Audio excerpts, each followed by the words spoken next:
बिस्मिल्लाहिर्रहमानिर्रहीम। अस्सलाम वालेकुम। मेरे चैनल कानून क्या कहता है के साथ हाजिर खिदमत हूँ। दोस्तों, ताज़ीरात पाकिस्तान की दफ़ा 413 जिसके तहत चोरी का माल ख़रीदना, उसे रखना, उसे आगे फ़रोख्त करना जुर्म है, गुनाह है और इसकी 10 साल की सज़ा है।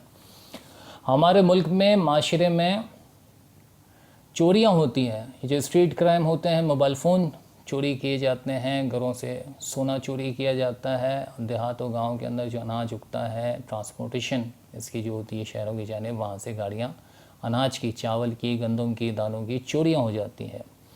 और चोर ये जो चोरी के आइटम्स होते हैं, आर्टिकल्स होते हैं, सोना है, मोबाइल है, अनाज है, ये दीगर चीज़ें हैं, ये आखिर जाकर दुकानदारों को, ताजिरों को सेल करते हैं। और ताजिर जो अपनी नमाज़ें बाकायदगी से अदा करते हैं, ज़कात देते हैं और खैरात देते हैं, वो ये चोरी के आइटम हमारे मुल्क में ख़रीदते हैं।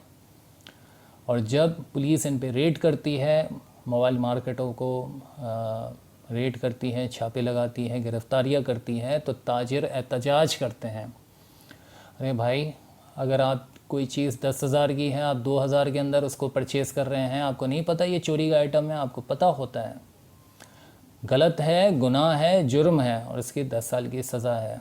आज की वीडियो देखने का शुक्रिया। अल्लाह हाफ़िज़।